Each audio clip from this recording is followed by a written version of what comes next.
virus that overtook him in the summer and resulted in his death in the fall meant that these were the last poems he ever completed.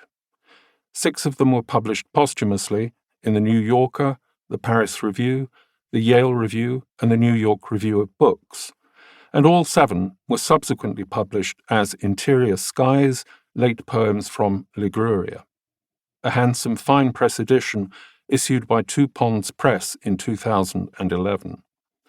However, that edition was limited to 75 copies, each costing the best part of $1,000, with the result that these poems, like the 15 that weren't reprinted from A Summoning of Stones, have been unavailable to all but the most devoted of Hecht's readers.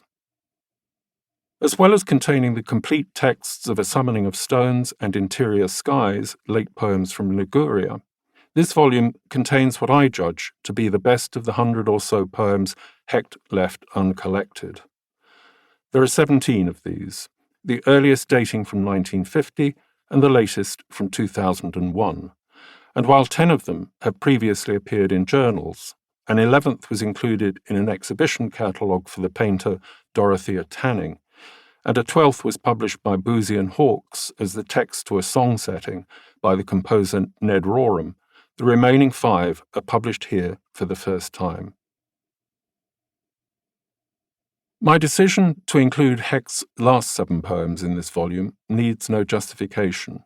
That is not only because we know they were to form part of the poet's next collection, but also because, as I wrote in my foreword to Interior Skies, Late Poems from Liguria, in these last poems we see Hecht writing with undiminished authority, and in almost all of the modes in which he had distinguished himself. It is otherwise with my decision to include all 30 of the poems that went into A Summoning of Stones. Didn't Hecht once say that that collection was the work of an advanced apprentice, and later on describe its tone as too jaunty and distant, cool and artificed, and its debt to other poets, Yeats and Stevens in particular, but Auden, Lowell, and others, too obvious? He did indeed say these things, but he also made it perfectly clear that he was talking about the book taken as a whole, not only about the 15 poems that didn't get reprinted. Some people have nevertheless concluded that Hecht must at some point have repudiated those 15 poems. Why else, they wonder, would they have been so completely lost sight of? The first thing to say here is that Macmillan & Co., the publisher of A Summoning of Stones, chose to let the book go out of print, not Hecht.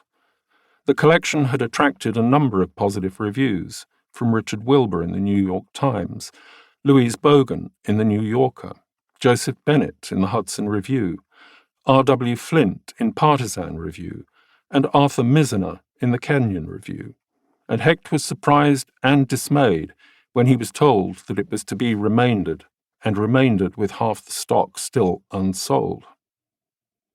More than a decade after publication of A Summoning of Stones, in the late spring or early summer of 1965, Hecht received a letter from Ian Hamilton, editor of The Review, a prestigious poetry magazine based in London, asking if he would care to have a 16-page pamphlet devoted to his work.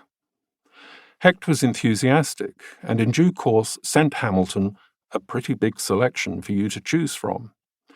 That selection consisted of 15 poems from A Summoning of Stones and an additional 19 from The Hard Hours, the new collection he was at that point trying to finish. 6 months went by, and Hecht was still awaiting a response from Hamilton when he received an entirely separate approach, this time from John Stallworthy, poetry editor at another London-based publisher, Oxford University Press. Stallworthy had been greatly impressed by the poems of Hecht he'd seen in magazines and wanted to know if there was a typescript he'd be willing to let OUP consider. Hecht wrote to Hamilton straight away, informing him of this development, and letting it be known that unless the review still intended to publish a pamphlet of his poems, he would appreciate it if the 34 poems could be forwarded to OUP.